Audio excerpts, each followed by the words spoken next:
Thank you. Bye bye. Shri ജോസ്ലി ബാ, ഇപ്പോൾ ഇരുളരാജൻ ഈ മൈഗ്രേഷൻ സർവേ സംബന്ധിച്ച് പഠനം നടത്തിയ ഒരാളാണ്. അദ്ദേഹം ഇതിൻ്റെ ഒരു സാഹചര്യം പറയുകയാണ്. എന്തായാലും മലയാളികൾക്ക് ഈ സംഘർഷ സാഹചര്യങ്ങൾ ഉണ്ടെങ്കിലും ആ തൊഴിലെടുത്ത് പിടിച്ചു നിൽക്കുക, മലയാളികൾ എന്നല്ല പൊതുവിൽ കുടിയേറ്റ മേഖലകളിലുള്ളവർക്ക് പിടിച്ചു നിൽക്കുക എന്നൊരു സാഹചര്യം അവിടെ ഉണ്ടാവാം. അതാണ് അദ്ദേഹം പറഞ്ഞത്.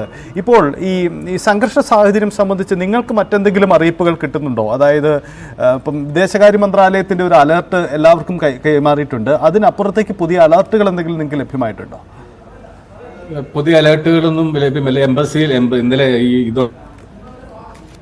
എംബസിന്ന് ഒരു ഇൻഫർമേഷൻ ആയിരുന്നു, എല്ലാവരും ഇരിക്കണം അല്ലെങ്കിൽ പുറത്തധികം ട്രാവൽ ചെയ്തിരിക്കണം. അതേപോലെ തന്നെ ഇവിടുത്തെ ഹോം ഫ്രണ്ട് യൂണിറ്റ് ഇവരുടെയൊക്കെ ഇൻഫർമേഷൻ ഉള്ളപ്പോഴാണ് ആളുകൾ ബങ്കറിൽ പോയിരിക്കുന്നത്. ആ സമയമൊക്കെ നേരത്തെ അറിയിക്കും അവര്. പക്ഷെ ഇന്ന് അതിനുശേഷം വേറെ ഇൻഫർമേഷൻസ് ഒന്നും ഉണ്ടായിട്ടില്ല. അതേപോലെ ഇപ്പം ജോലിയുടെ കാര്യം പറഞ്ഞ പോലെ കെയർ ഗിവേഴ്സ് മാത്രമല്ല, ഈ പലസ്തീൻ വാറിന് ശേഷം ഇസ്രായേലിലേക്ക് ഏറ്റവും കൂടുതൽ ആളുകൾ ജോലിക്ക് പോയിക്കൊണ്ടിരുന്നത് പലസ്തീനിൽ നിന്നാണ്.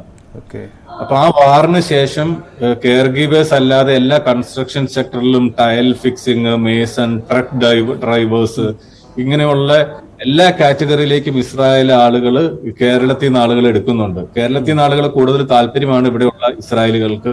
കാരണം അവർ നന്നായിട്ട് വർക്ക് ചെയ്യുന്നുള്ള ഇതുണ്ട് ബാക്കിയുള്ള സംസ്ഥാനങ്ങളെ അപേക്ഷിച്ച്. ഏകദേശം 2 ലക്ഷം രൂപയ്ക്ക് മേളിൽ സാലറി ഉണ്ട് ഇവിടെ ആളുകൾക്ക്, കേരളത്തിൽ നിന്ന് വരുന്നവർക്ക്.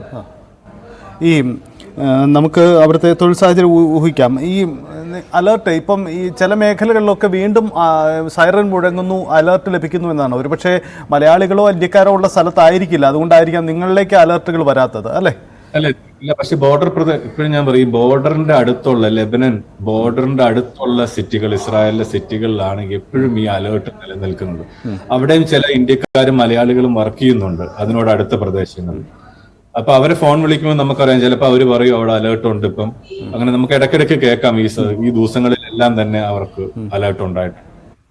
ബാക്കിയുള്ള സ്ഥലങ്ങളിലൊക്കെ ഇനിയിപ്പോ അടുത്ത ഇൻഫർമേഷന് വേണ്ടി എന്തെങ്കിലും വന്നാലേ നമ്മൾ ബങ്കറിൽ പോകണം, ആ സമയത്ത് പോയാൽ മതി. അതുവരെ എല്ലാവരും അവരവരുടെ ജോലിയിൽ മുഴുകിയിരിക്കുമായിരിക്കും.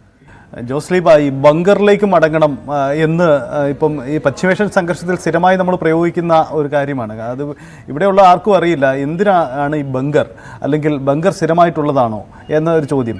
കാരണം നിങ്ങൾക്ക് ഈ സംഘർഷ സാഹചര്യങ്ങളിൽ അല്ലെങ്കിൽ അത്തരം ഇടങ്ങളിൽ ജോലി ചെയ്യുന്നവർ ആയതുകൊണ്ടാവാം നിങ്ങൾക്കിത് പരിചിതമാവുന്നത്. യഥാർത്ഥത്തിൽ എന്താണ് ഈ ബങ്കറിലേക്ക് മടങ്ങി? ഇത്തരം അലർട്ടുകൾ വരുമ്പോൾ ബങ്കറിലേക്ക് പോയി സുരക്ഷിത താവളം ഒരുങ്ങി അവിടെ മാറിയിരിക്കുക എന്നത് നിങ്ങളെ സംബന്ധിച്ച് ഒരു പരിചിതമായ ഒരു ഇടമാണ്, ഒരു മേഖലയാണ് തോന്നുന്നു, അല്ലേ?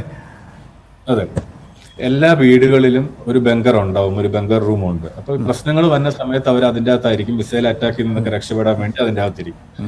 ഇപ്പം ലേറ്റസ്റ്റ് ആയിട്ട് ഇസ്രായേലിൽ പണിയുന്ന ഫ്ളാറ്റുകളിലെല്ലാം ഒരു ബെഡ്റൂം ഈ ബങ്കർ ആയിരിക്കും. അത് സ്റ്റീൽ ഉപയോഗിച്ച് പണിതായിരിക്കും. അപ്പൊ മിസൈലിന്റെ അറ്റാക്ക് കിട്ടാതിരിക്കാനുള്ള സംവിധാനങ്ങളായിരിക്കും. പിന്നെ പണ്ട് കാലത്തെ ഫ്ളാറ്റിലൊക്കെ അതിന്റെ അടിയിൽ ഒരു ബങ്കർ ഉണ്ട്. അപ്പൊ എല്ലാവരും വന്ന് അതിന്റെ അടിയിലായിരിക്കും ഇരിക്കുന്നത്. യെസ്, എന്തായാലും വളരെ നന്ദി ജോസ്ലി. ഇപ്പോൾ എന്തായാലും അവിടുത്തെ സംഘർഷ സാഹചര്യങ്ങളിൽ അയവുണ്ടായി എന്നതാണ് നമുക്ക് ഇപ്പോൾ ആശ്വാസകരമാവുന്നത്. താങ്കളെയൊക്കെ ഞങ്ങൾ ബന്ധപ്പെടാം. അവിടുത്തെ സാഹചര്യങ്ങൾ അവസ്ഥ മോശം ആവുകയാണെങ്കിൽ നമുക്ക് കൂടുതലായി പരിശോധിക്കേണ്ടതുണ്ട്. കിരൺ ബാബു തുടരുന്നുണ്ട്. കിരൺ, നമുക്ക് തൽക്കാലം ആശ്വാസകരമായ സാഹചര്യമുണ്ട്. പക്ഷേ ഈ യുദ്ധത്തിൻ്റെയും സംഘർഷത്തിൻ്റെയും ചരിത്രം പരിശോധിക്കുമ്പോൾ പശ്ചിമേഷ്യ എന്നും ഈ ഒരു തർക്കഭൂമിയാണ്. അവിടെ പലതരത്തിലുള്ള ഏറ്റുമുട്ടലുണ്ട്. ഒരേ സമയം ഇസ്രായേൽ 3-4 രാജ്യങ്ങളിലേക്ക് ആക്രമണം നടത്തി എന്നതാണ് ഈ അറബ് രാജ്യങ്ങൾ ഉന്നയിക്കുന്ന ഒരു വാദം പോലും.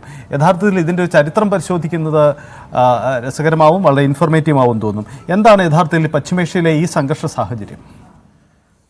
സജിത്തെ, പശ്ചിമേഷ്യൻ സംഘർഷം ഇന്നോ ഇന്നലെയോ തുടങ്ങിയതല്ല. ഈ സാഹചര്യങ്ങളെല്ലാം തന്നെ കാലങ്ങളായി നിലനിൽക്കുന്നത് കൂടിയാണ്. ഇസ്രയേൽ എന്ന് പറയുന്ന രാജ്യം രൂപപ്പെട്ട ഘട്ടത്തിൽ മുതൽ തന്നെ ഈ ഇസ്രയേലുമായി ബന്ധപ്പെട്ട വിഷയങ്ങളെല്ലാം നിൽക്കുകയാണ്. പ്രത്യേകിച്ച് ഇസ്രയേൽ അന്നെല്ലാം പ്രധാനമായും യുദ്ധമുണ്ടായതെല്ലാം ഈ ഇസ്രയേലും ഗസയും തമ്മിലായിരുന്നു. പ്രധാനമായും അവിടെയാണ് പ്രധാനമായും ഈ 2 രാജ്യങ്ങൾ തമ്മിലുള്ള യുദ്ധങ്ങളായിരുന്നു. പ്രധാനമായും ഹമാസുമായിട്ടുള്ള നിരന്തരമായ ഏറ്റുമുട്ടലായിരുന്നു. ഇസ്രയേലിന്റെ രാഷ്ട്രീയവുമായി ബന്ധപ്പെടുത്തി പരിശോധിച്ചാൽ പോലും ഹമാസുമായിട്ടുള്ള ഏറ്റുമുട്ടൽ നിരന്തരം ഉണ്ടായിക്കൊണ്ടേയിരിക്കുന്നു.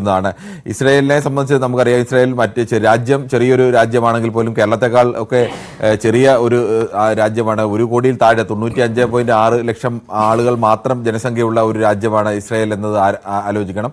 കേരളത്തിൽ ഒരു 4-5 ജില്ല ചേരുന്ന അത്ര ജനസംഖ്യ മാത്രമാണ് ഈ രാജ്യത്തുള്ളത്. പക്ഷേ ലോകത്തെ തന്നെ നിയന്ത്രിക്കുന്ന, ലോകത്തെ ഏറ്റവും പ്രധാനപ്പെട്ട രാജ്യങ്ങളിലൊന്നാണ്. ആണവ ശക്തികളിൽ ഒന്നാണ്. ലോകത്തെ ഏറ്റവും കൂടുതൽ സ്വാധീന ശേഷിയുള്ള രാജ്യങ്ങളിൽ ഒന്നുകൂടിയാണ്. ആകെ ജനസംഖ്യയിൽ തന്നെ 75% മുഴുവൻ ജൂതന്മാർ മാത്രം അധിവസിക്കുന്ന ഒരു രാജ്യമല്ല ഇസ്രായേൽ.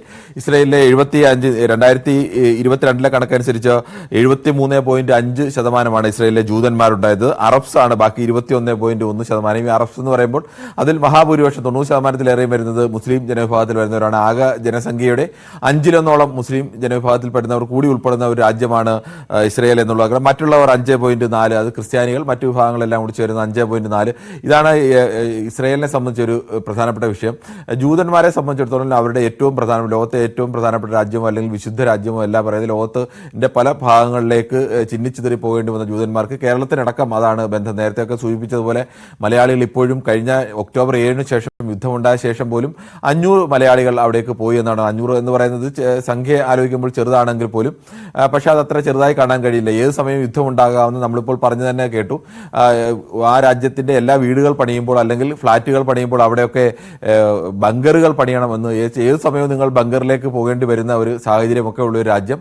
അത് കേരളത്തിൽ നിന്ന് ചിന്തിക്കുമ്പോൾ ചിലപ്പോൾ അവർക്ക് അത് സ്ഥിരമായി ചെയ്യേണ്ടിയൊക്കെ വരുന്ന കാര്യമായതുകൊണ്ട് അല്ലെങ്കിൽ പലപ്പോഴും ഇത് നേരിടേണ്ടി വരുന്നതുകൊണ്ട് അവർക്കത് യൂസ്ഡ് ആയിരിക്കാം. പക്ഷേ കേരളത്തെ പോലെ ഒരിക്കലും യുദ്ധം അനുഭവിച്ചിട്ടില്ലാത്ത രാജ്യത്ത് നിന്ന് ആ രാജ്യത്തേക്ക് പോകേണ്ടി വരുമ്പോൾ സ്വാഭാവികമായും ഇത്തരം സുരക്ഷാ ഭീഷണിയൊക്കെ ഉയരാറുണ്ട്. പക്ഷേ എന്നിട്ട് പോലും ആളുകൾ പോകുന്നുണ്ട്.